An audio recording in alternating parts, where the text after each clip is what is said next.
आज के इस वीडियो में हम पढ़ने वाले क्लास 11th की केमिस्ट्री का चैप्टर नंबर 2 एटॉमिक स्ट्रक्चर का पार्ट 3 डिस्कवरी ऑफ न्यूट्रॉन। इससे पहले वाले लेक्चर में हमने डिस्कवरी ऑफ इलेक्ट्रॉन और डिस्कवरी ऑफ प्रोटॉन देख लिया है। सो प्रोटॉन और इलेक्ट्रॉन की अगर आपको डिस्कवरी जाननी है सो आप प्लेलिस्ट में जा इस चैप्टर की प्लेलिस्ट में जाकर आप देख सकते हैं, ठीक है। तो आज के इस वीडियो में हम देखने वाले हैं कि न्यूट्रॉन की आखिर डिस्कवरी कैसे हुई। डिस्कवरी देखने से पहले हम ये जानते हैं कि आखिर न्यूट्रॉन को डिस्कवर करने की ज़रूरत ही क्या थी, मतलब वो एक्सपेरिमेंट करने की ज़रूरत ही क्या थी कि जिससे हमारे पास न्यूट्रॉन आ गया। तो जब देखा कि जो हमारे पास इलेक्ट्रॉन और प्रोटॉन आ चुके हैं और जो एटम के अंदर ही होते हैं, सो उस टाइम के अकॉर्डिंग तो मास जो इलेक्ट्रॉन का है और जो प्रोटॉन का है वही मास एटम का भी होगा, क्योंकि एटम के अंदर दो ही चीज़ें हैं, इलेक्ट्रॉन और प्रोटॉन। लेकिन जब हमने ऐड किया तो देखा कि जो इलेक्ट्रॉन और प्रोटॉन का मास का जो सम है वो एटम के मास से बहुत कम है। इसका मतलब क्या हुआ कि उनके एटम के अंदर कुछ ऐसा चीज़ है जिसका भी कोई ऐसी चीज़ है जिसके बारे में उन्हें नहीं पता और उसका भी मास है। और देखा उस टाइम हमें पता चल गया था कि एटम न्यूट्रल है, जो डाल्टन भैया ने कहा था, और जो प्रूफ भी हो गया था क्योंकि इलेक्ट्रॉन और प्रोटॉन नंबर में इक्वल्स थे और उनके अपोजिट चार्ज होते हैं तो वो आपस में कट कर एटम को न्यूट्रल बना देते हैं।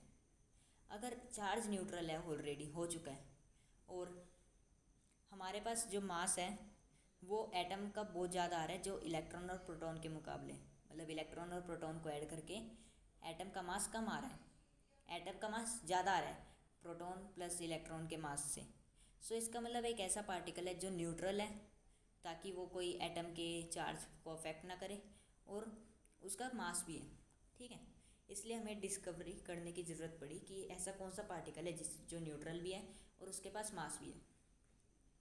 सो डिस्कवरी देखने से पहले हम एक छोटा सा टॉपिक पढ़ लेते हैं, अल्फ़ा पार्टिकल। अल्फ़ा पार्टिकल कुछ नहीं होता है, आप He एटम के बारे में तो जानते ही होंगे, हीलियम जिसका एटॉमिक नंबर जिसका एटॉमिक नंबर 2 होता है, उसमें 2 प्रोटॉन्स होते हैं और 4 उसका मास नंबर होता है, यानी कि प्रोटॉन प्लस न्यूट्रॉन। उस टाइम तो ये नहीं पता था कि ये न्यूट्रॉन है, ठीक है। सो जब He एटम की हमने आयनाइजेशन करी तो देखा कि जो ये He2+ जो इसके 2 इलेक्ट्रॉन्स थे वो जो He एटम है वो लूज़ कर देता है आयनाइजेशन में और He2+ का एक पॉजिटिव पार्टिकल बन जाता है जिसको हमने नाम दिया है अल्फ़ा पार्टिकल, ठीक है। अब अल्फ़ा पार्टिकल, अब इसका जैसे प्रोटॉन के नंबर 2 है तो यानी कि इलेक्ट्रॉन के भी नंबर 2 हुए। अब अल्फ़ा पार्टिकल पे 2+ का चार्ज है, यानी कि जो 2 इलेक्ट्रॉन थे वो गायब हो गए। सो इसमें 0 इलेक्ट्रॉन्स होते हैं और 2 प्रोटॉन्स होते हैं, ठीक है। सो अब डिस्कवरी देखते हैं कैसे डिस्कवर हुआ था। व्हेन स्मॉलर साइज पार्टिकल्स,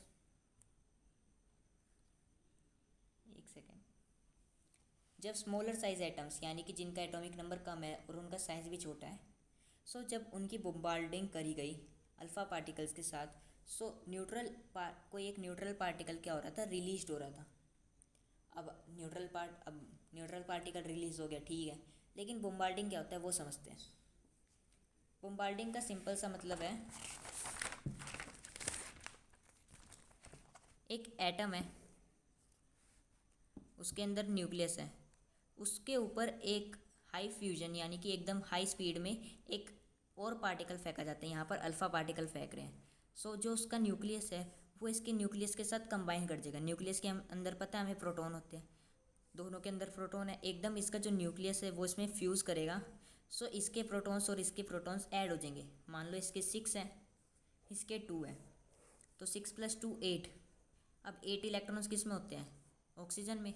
सो ये बम्बार्डिंग, ये कार्बन हो गया, ये हमारा He हो गया, ये अल्फ़ा पार्टिकल मान लो। चलो, कार्बन की जब अल्फ़ा पार्टिकल के साथ बम्बार्डिंग करी तो क्या आया, ऑक्सीजन। सो यही कंसेप्ट है कि जब एक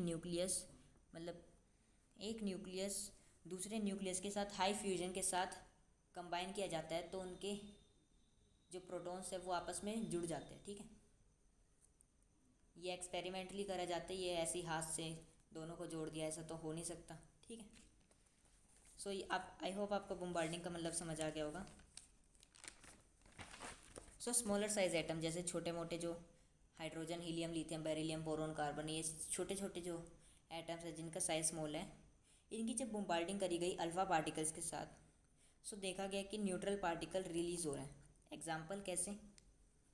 जो बेरिलियम है जिसका एटॉमिक नंबर 4 है और मास नंबर 9, जब उसकी बम्बार्डिंग यानी कि ऐड किया गया एक तरह से 2 अल्फ़ा पार्टिकल हो गया ये, ठीक है, अल्फ़ा पार्टिकल के साथ जब बम्बार्डिंग करी तो देखा कि 4 + 2 6 यानी कि कार्बन का मास नंबर 12, 9 + 4 13, लेकिन यहाँ 12 है, यहाँ 13 है, एक पार्टिकल और है, वो कहाँ है? जिसका एटॉमिक नंबर 0 है, सो वो यहाँ अलग से निकल गया न्यूट्रॉन। n जिसका ये 1 है मास नंबर और ये 0 है, ठीक है, 1 और ये एटॉमिक नंबर 0, सो यही हमारा न्यूट्रॉन हो जाएगा। एक और एग्जांपल के साथ कर लेते हैं।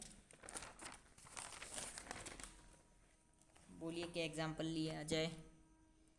हाइड्रोजन, हीलियम, लिथियम, चलो लिथियम ले लेते हैं। 3 और 7, इसकी बम्बार्डिंग करते हैं अल्फ़ा पार्टिकल He2 4 के साथ। 3 + 2 5, 5 क्या होता है? Hydrogen, helium, lithium, beryllium, boron. ऊपर क्या आएगा? 10, हमें पता है कि बोरोन का मास नंबर 10 होता है और एक न्यूट्रॉन एक्स्ट्रा निकल जाएगा।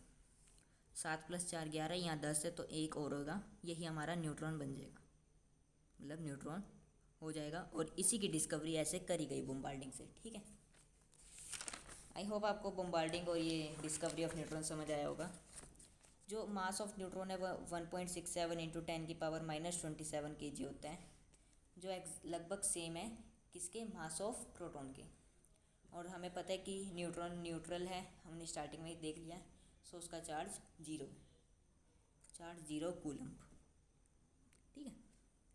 आई होप आपको डिस्कवरी ऑफ प्रोटॉन समझ आ गई होगी। एक बार आप स्क्रीनशॉट ले लीजिएगा या वीडियो के एंड में आप देख लीजिएगा, एक पूरे पेज का स्क्रीनशॉट आप वहाँ से ले सकते हैं,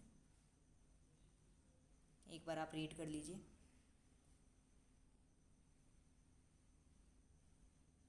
और यहाँ थोड़ी लाइटनिंग का प्रॉब्लम है तो उसके लिए सॉरी, ये लाइटनिंग का भी थोड़ा सिस्टम सही कर लेंगे। आई होप आपको कंसेप्ट समझ आ गया होगा। और एक होमवर्क क्वेश्चन ले लीजिए जो पिछले 2 क्लास से चलता आ रहा है, मतलब थोड़ा सेम है उसकी जैसी, कि न्यूट्रॉन को किसने डिस्कवर किया और कब किया, ठीक। इसका आंसर आप कमेंट सेक्शन में बता दीजिएगा और ये भी बता दीजिएगा कि आपको वीडियो समझ आई या नहीं आई, ठीक है।